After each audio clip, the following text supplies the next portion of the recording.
All hail Biafra. This is Biafra Liberation Army Network coming to you again. Please do subscribe, like, share, and comment. In Anambra State, policemen in panic as unknown gunmen intensifies attack.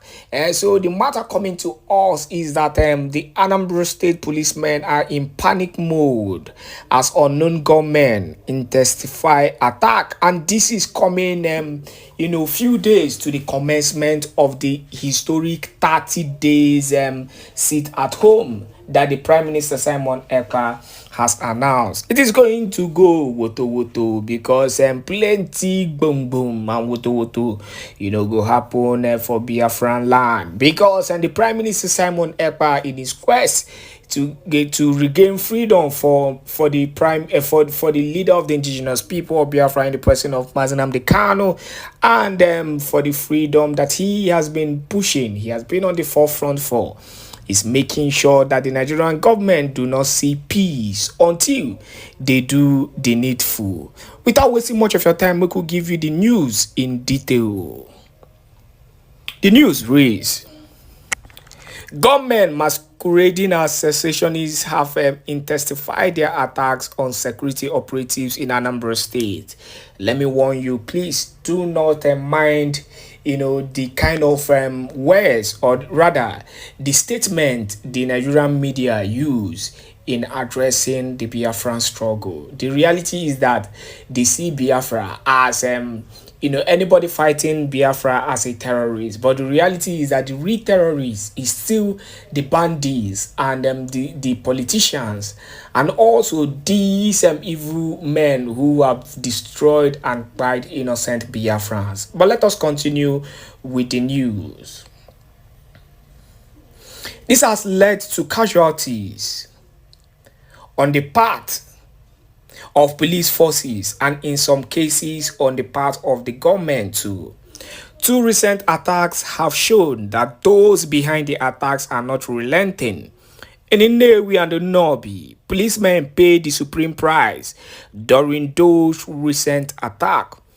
2 weeks ago, gunmen operating in Nnewi attacked a police team, killing one of the policemen at a junction.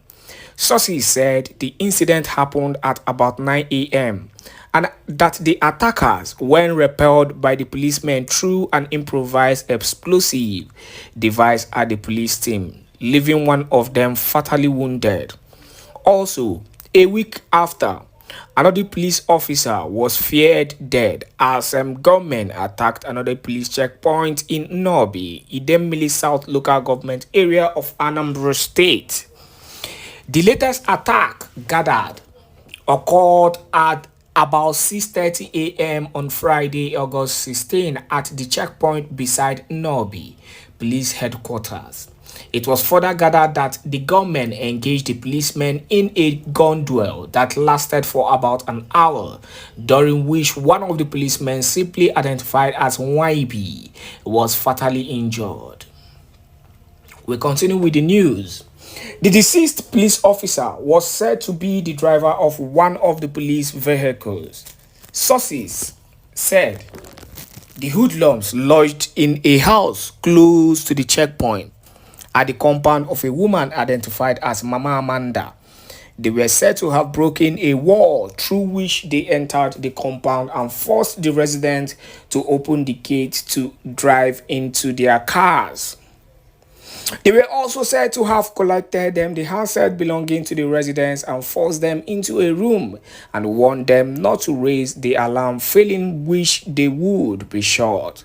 The report also quoted eyewitness accounts as explaining that the hoodlums captured a young man said to be going on an errand that Friday morning, adding that the hoodlums had in their possession objects said to be snipers, AK-47, chains, among others.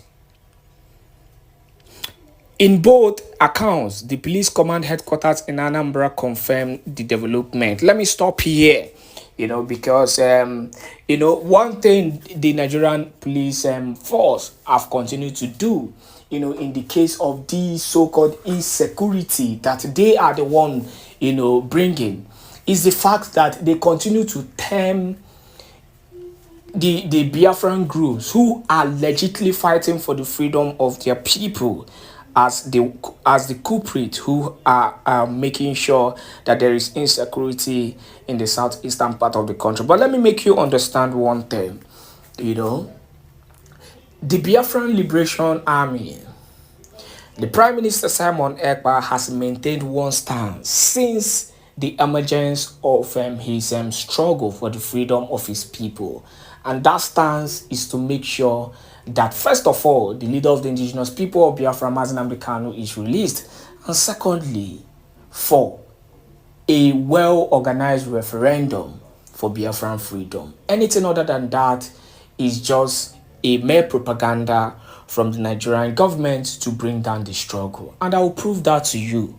I want you to listen to this important broadcast and make sure you share this video to as many group and platform so that they will understand that these are mere propagandas from the Nigerian government to make sure they bring down the struggle. Do not forget, these are propagandas, and I will prove that. Watch this video to the end and you will understand why I made the comment that these are just propaganda against the struggle. Make sure you share this video. Let the world continue to see what is happening in Biafran territory. Has been asked, what do you want to be when you grow up? He will simply and clearly would tell you he wants to run away. He wants to run away. So we cannot have this sort of nation building together. And I think we are in a really failed nation as it is.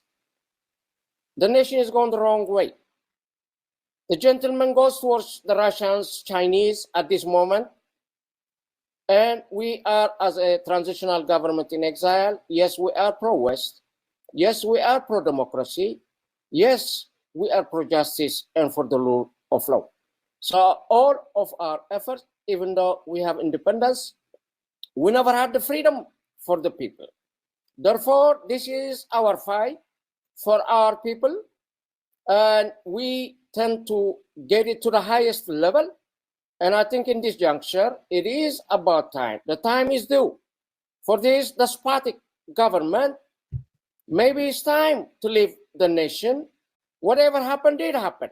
We don't want it to get any worse than it is, so we can restore democracy. We can restore justice. We can let out all those prisoners, political prisoners, journalists, and many women and men that are in jail for nothing. There is a fear, even if relatives, loved ones are in jail. It became a time you cannot ask about them. If you go to ask, yes, you better be thinking twice.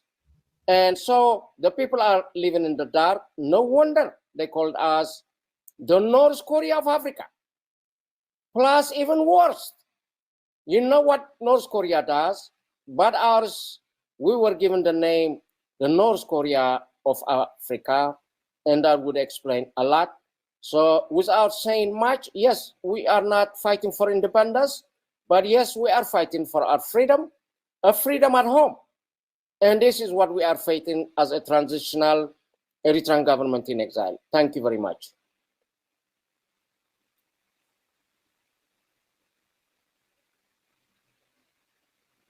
Mr. Hiabu, you're on mute. I'm sorry. Yeah, I've been on mute. Yes, thank you, Mr. President. Thank you, Mr. Guy. Mr. Elias, in a short period of the modern strategies involvement with these two governments in exile, you believe have been achieved?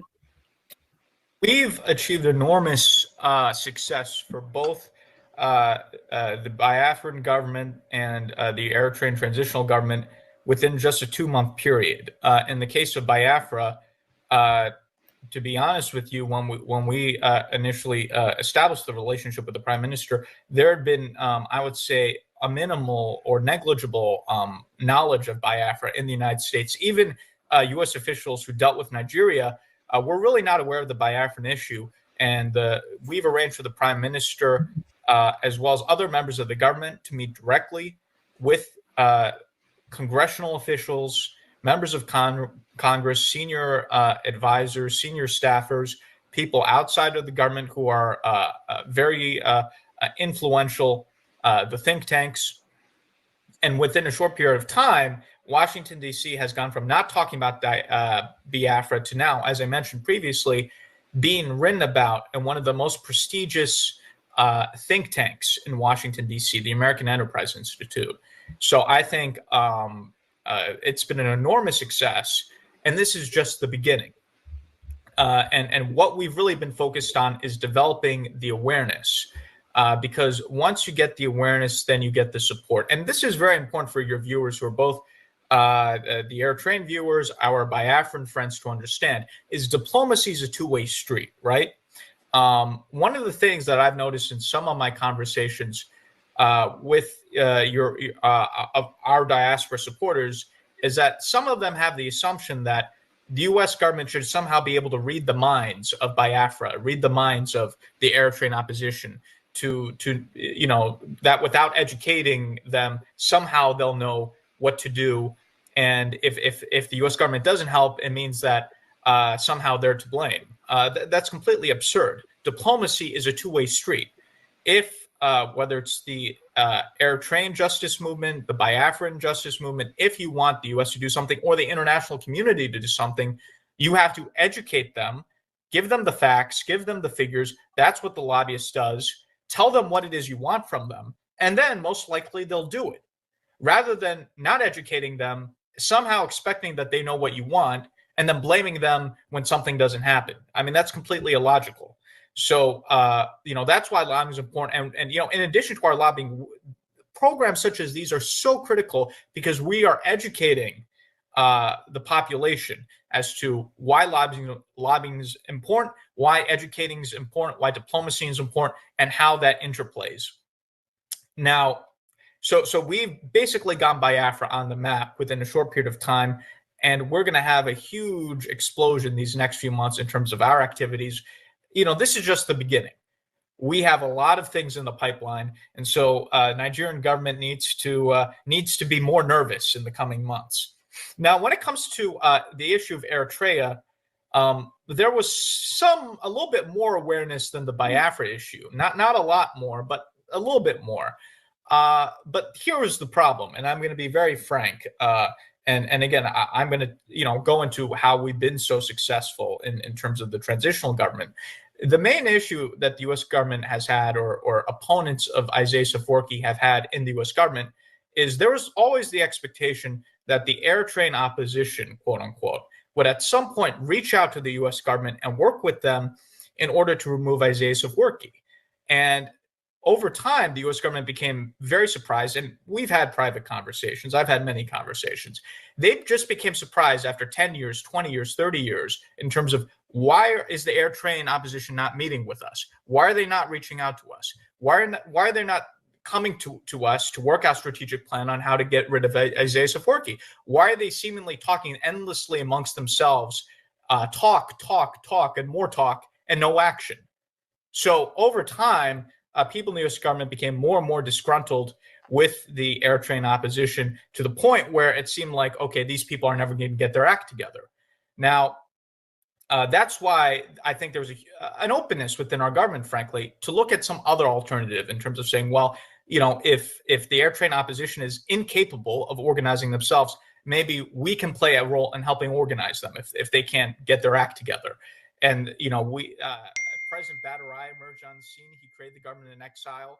It was a perfect match. I connected with President Badarai. We developed a close relationship, a close friendship, and we decided to put all of our force here in Washington behind President Badarai, to support him as now the transitional president of Eritrea, to have a rival government to the dictatorship led by Isaias Afwerki. And it's been an enormous success.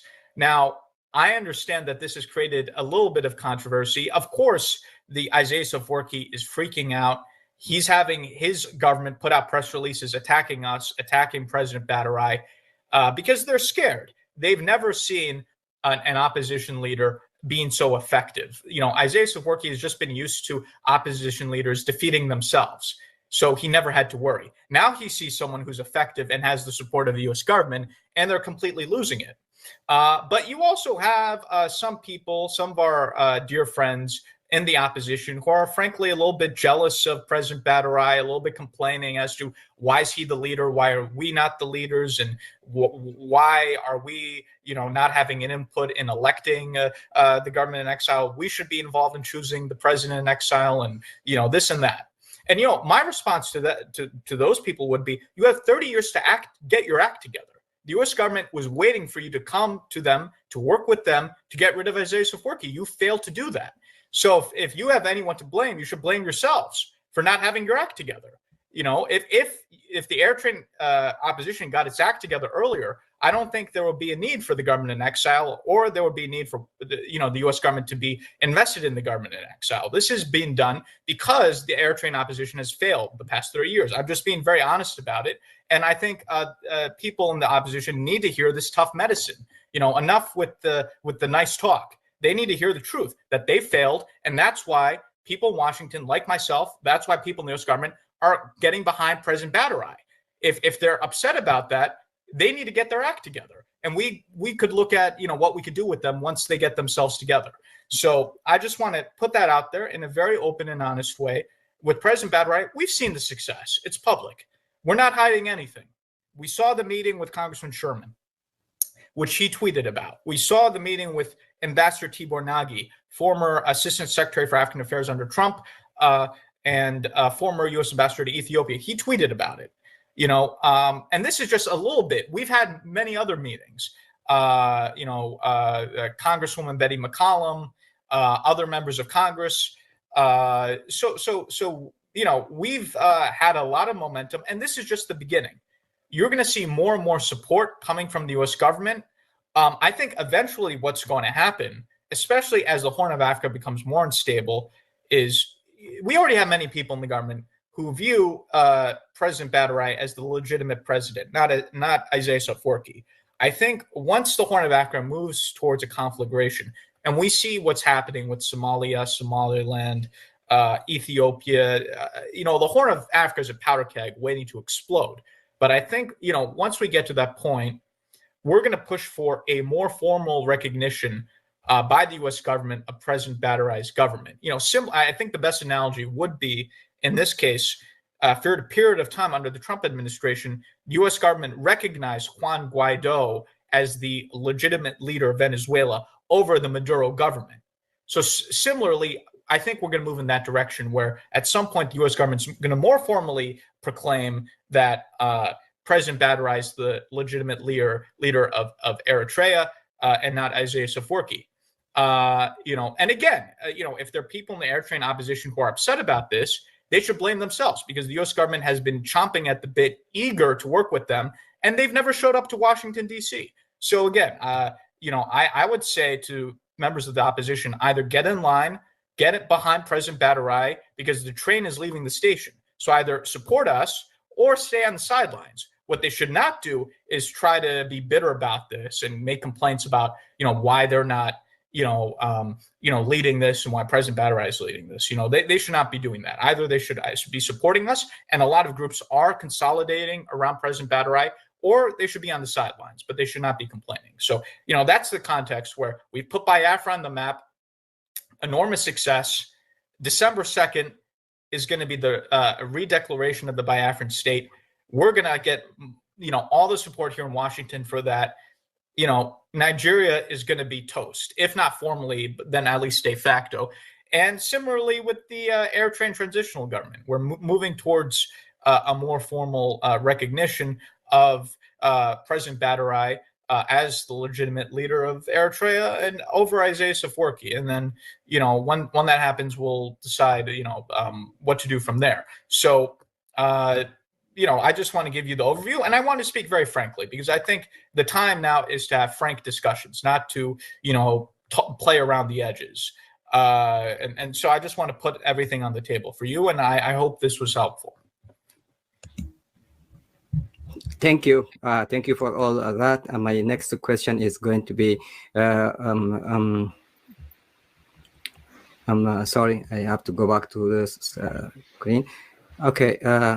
Are there any peaceful solutions on the horizon or political dialogue for independence, or do you believe it can only be solved by armed conflicts? If armed struggle is the solution, what sort of preparations are on the way? This, Mr. I think he's asking Prime Minister Yes, Simon. yes, Prime Minister. All right, thank you very much for that question. What we're doing now is that, of course, we are open for, peaceful dialogue and all that. As a matter of fact, we are the peaceful one. The Nigerian state is the violent one. And of course, we've actually learned from what happened to others, both in Nigeria and elsewhere in Africa. Africa leaders are the most corrupt, selfish leader you can see anywhere in the world. So they don't actually believe in dialogue and peaceful discussion. So we've seen in Biafra land where peaceful agitators are getting killed, where people who just carry flags to demonstrate on the street are getting shot, straight bullet, killed, massacred in their cold blood. And this has happened from 1999, since the resurgence of the Biafra agitation under Mossab, under the IPOB, Nigeria, where people believe that we're fighting for freedom, only to go to the street, get killed, and they use their pictures and videos to share on the social media. Nigeria is killing us, Nigeria is killing us. I was sitting and watching those things as one Nigerianist that I was. So when I know that Nigeria, it can never ever get better, and I said, instead of wasting my time trying to wait for somebody to come and revive a faulty foundation that I know how rotten it is better that I use everything I have, both my intelligence, my profession, my experience, to support the liberation of Biafra. I joined the struggle. So when I joined the struggle, one of the things I did and promised myself and my God is that under my watch, Nigeria will no longer kill any Biafran and enjoy the killing. So what did we do differently? What we did differently is that in as much as we believe in peaceful agitation and then also, ready for dialogue, so this whole thing can be resolved amicably in a more democratic way, Nigeria are the one bringing violence against our people, killing them for asking for freedom. So we decided to raise our defense forces, and defense forces will be defending our land against the terrorists in uniform, while we will continue to push to the outside world, to the West, to America, in a more diplomatic, more refined, and more, a political way. So we believe in those approaches, and because of the way Nigeria is and the kind of mentality which is kill, kill, kill, and we understand them very well. And the people that are ruling Nigeria are nomadic people. They are not Nigerians. They are not originally from Niger area. The president himself is not a Nigerian. I don't know whether you people are aware of that. He's not originally from Nigeria. The vice president is not originally from Nigeria. So these are people who do not believe in human dignity and the right to life. And of course, we always love human beings. We protect them. We protect women. We protect children. So what I did under my government was that I will provide that security that Nigeria never provided for people. I will make sure that those who support the Biafra government, and whenever they get killed, Nigeria will pay their defense. So we started our self-defense by raising the Biafra Liberation Army, the Biafra Resistance Fighters, and the Biafra Navy. And today, they are engaging Nigeria terrorists whenever they come to kill, as usual. So this is why it looks as if there is a violent way to our freedom. We are not the one bringing violence, but Nigeria state do it. So whenever they see that they cannot overpower us anymore, they start running around and complaining that we are violent. How are we violent? Were we the one who went to the streets to butcher and kill people that are carrying flags? Nigeria is not only violent to Biafrans, they are even violent to those who believe in Nigeria. You see them killing people for protesting for bad governance. You see them killing those who protested for criminals in the NSAS protest, when they are protesting against the terrorist SAS officials. They get killed and they cover them. At the end of the day, over 1,000 persons were secretly buried in Lagos. So Nigeria state is a terrorist state.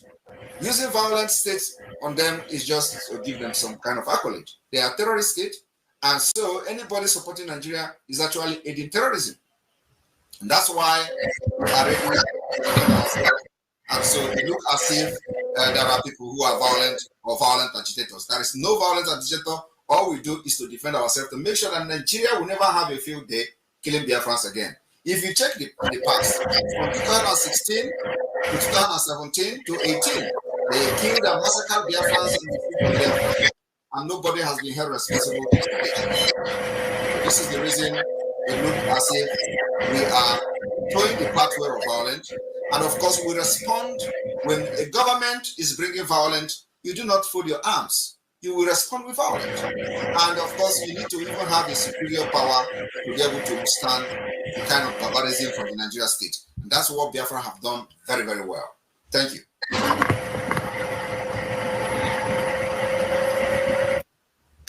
Thank you, Prime Minister, Mr. Simon. And this historical and joint interview, with the Eritrean government in exile is a milestone in our fight for freedom for the two movements, freedom for Biafra from Nigeria, and also for the government of Eritrea in exile, and government of Eritrea in exile, and of Eritrea inside the dictatorial regime in Eritrea. Can you tell us what do you have in common, both these sisterly governments in exile and the struggle for independence and the struggle for free Eritrean people from the tyrant administration in Asmara? Thank you, Mr. KHA. And again, thank you, Prime Minister Simon. And I would like also to commend Mr. Elias being straightforward in this 21st century. Right. We don't have anything to hide. When you're fighting for freedom, there is nothing to hide. Yes, everything on the table, Mr. President. Pardon me? Everything on the table. Yes, it should be on the table. Only a tyrant will have something to hide, but we have to be upfront because we're fighting for freedom. So we shouldn't have anything to be worried about by telling it like it is. On that previous question you gave to the Prime Minister Simon, if there is a peaceful political dialogue, but with this dictatorship and the tyrants, the oppressors, they don't have any vocabulary that says peace. In our case, it looked like it's too late. It became to the point of no return. I don't think they would listen to that aspect. If there is a way, even today, after all this damage that has happened in my nation, Eritrea, if there is anything to be dialogue, if there is a peaceful way to exit, in order to reach or achieve our freedom, we want to do it with the minimum damage. We don't want any further bloodshed. We don't want to create a humongous military in order to battle the existing military. For God's sake, those military that are inside Eritrea is the people's military. They are not a private military. They belong to the nation. If I would remind each and every one of you, as you graduated from Sawa, you have a pledge you gave. And that says, yes, as a military, I will protect my nation and want my people from external and internal enemies.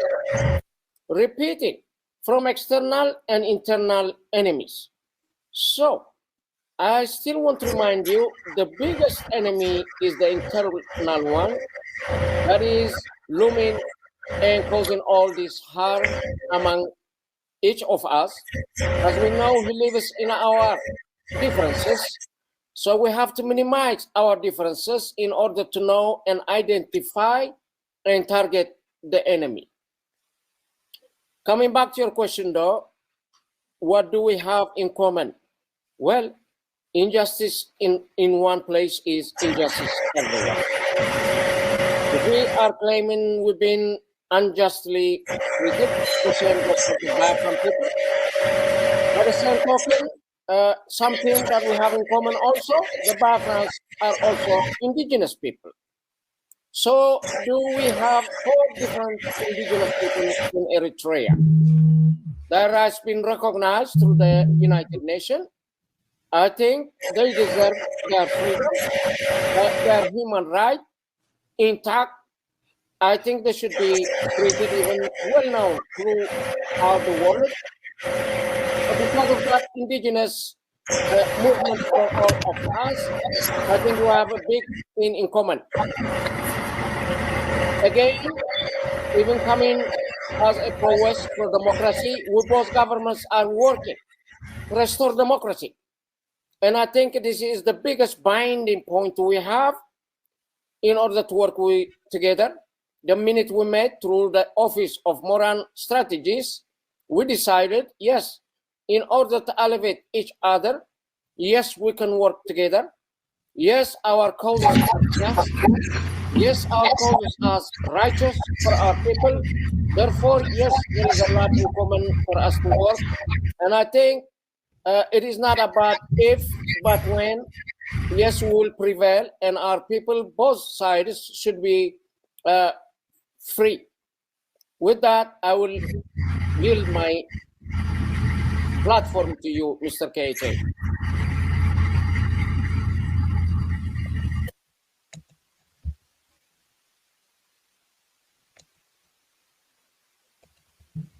Yes, thank you, Mr. President, Mr.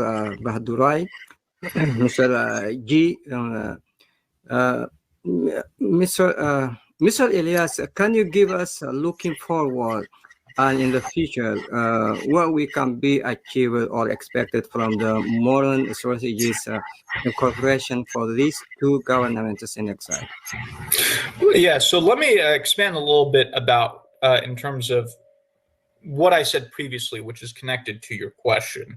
First of all, I think with our firm, we now have not just a relationship, but a burgeoning alliance between the Eritrean government in exile, between the Biafran government in exile. This will become a very important partnership because both have assets to bring to the table that are mutually complementary. Biafra is a huge country with up to 80 million people, if you include the diaspora. It has a strong military Biafran Liberation Army that the Prime Minister leads. So it has certain assets. Eritrea is a very small country, but it has the advantage of being a country that's already recognized as a member by the international community, as a country recognized by the international community. So I think these are 2 causes that have a similarity in terms of you have people that have been subject to oppression in different circumstances, but who are beleaguered, subject to persecution and prosecution and killing. And so I think there's a commonality there. I think these are brotherly causes. And I think each of these causes and each of these governments are able to provide something to the other, which will elevate each other. And you're going to see a lot more in terms of, we already have specific plans in the works, and you will see those plans come into fruition in the next coming months in terms of how these 2 governments will, in a more formal way, develop their strategic alliance. As I alluded to before, we plan to keep raising awareness of the Biafra issue in Washington. Again, most people were not aware of it. We're now making people aware of it. Biafra has been taken now into the center stage of Washington, being published by major think tanks. There's some major congressional initiatives that we're planning these next few months that I don't want to get to publicly right now, but if they happen, will be very significant.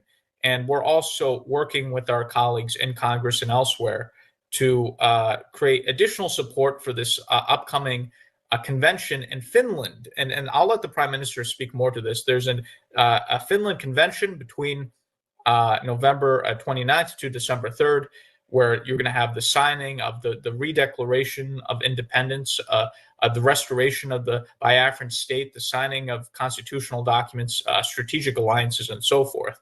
So we're going to kind of, get the political support in Washington for that convention. So that's what we have planned. I'm very confident that with our continued effort, we will move our government towards supporting either recognizing Biafra as an independent state or having the U.S. government endorse the position that the Biafrans should be, allowed to have their independence through referendum, which the Prime Minister is already doing. And the Prime Minister, I'm sure, could talk more about that in terms of he's already organized a referendum where 50 million Biafrans have voted for independence. So, perhaps having the U.S. government recognize that referendum formally. And, the U.S. government being the major player, once the U.S. government's on board, other governments will follow, the United Nations will follow, and so forth.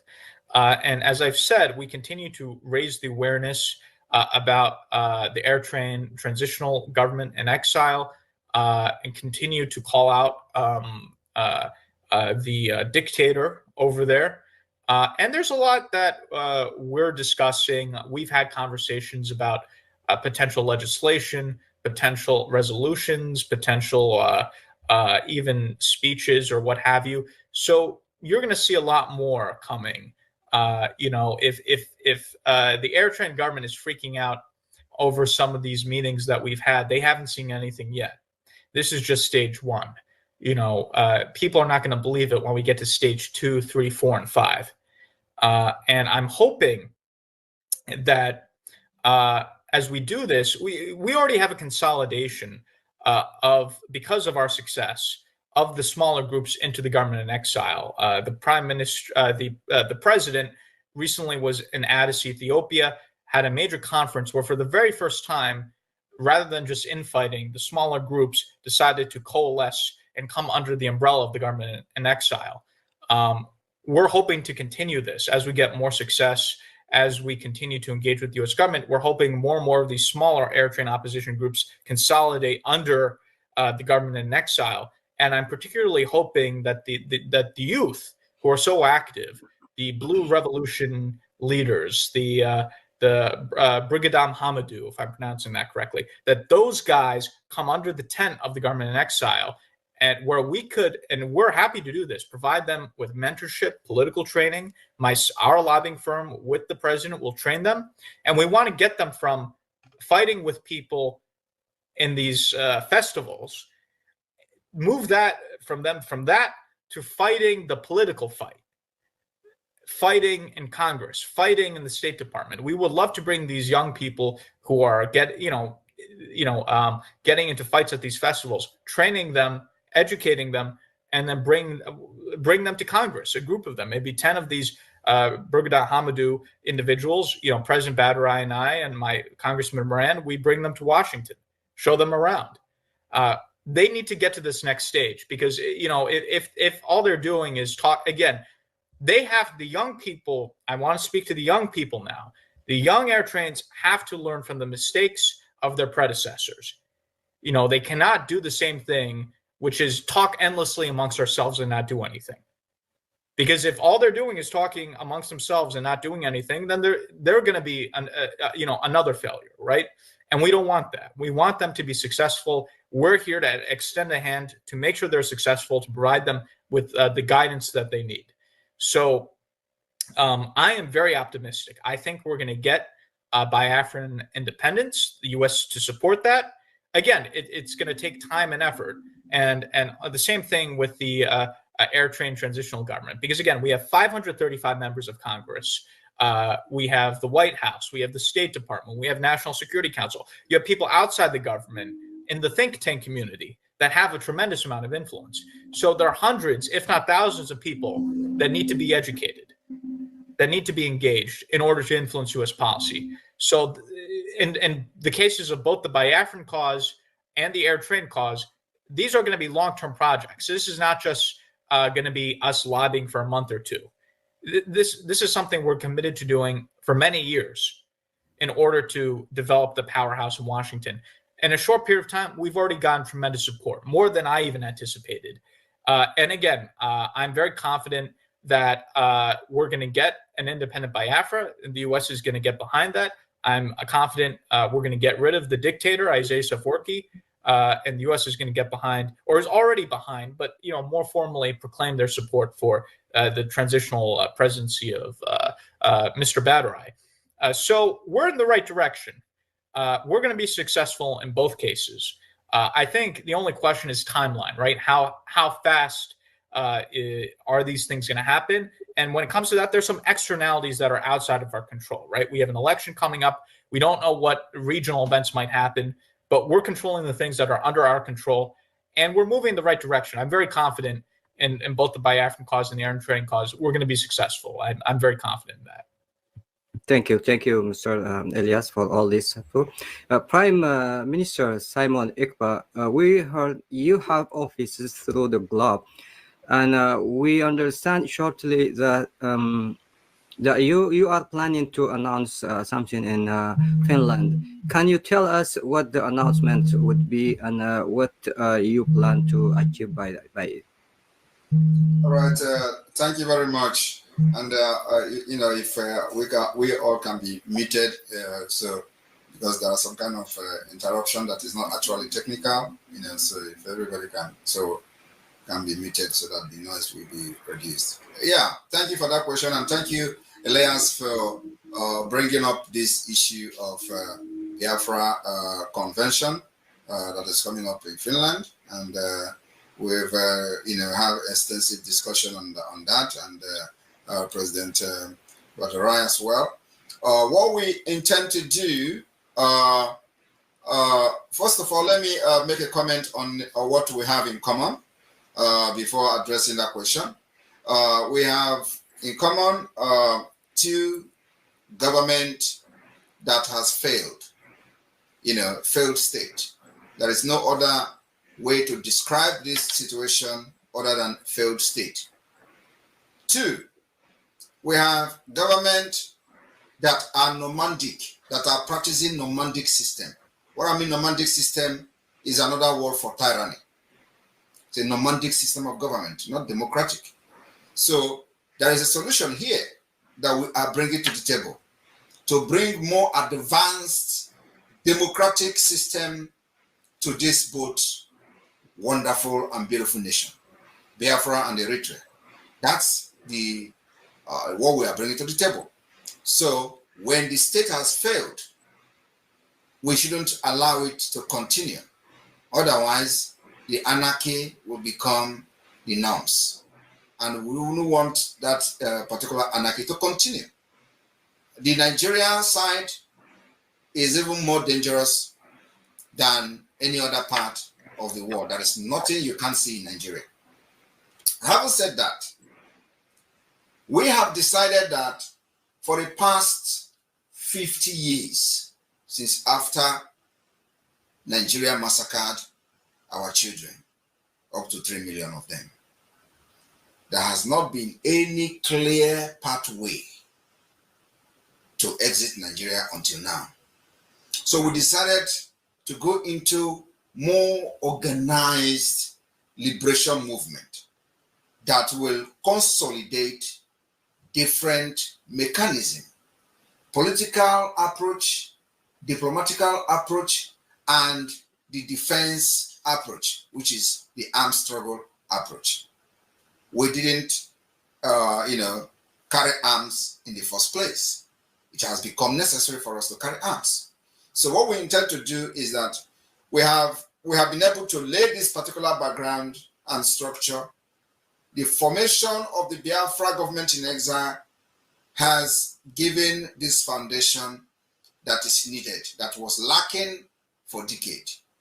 So we have opened several liaison offices across the world, getting ready for the restoration of independence of Biafra after the declaration in December 2nd.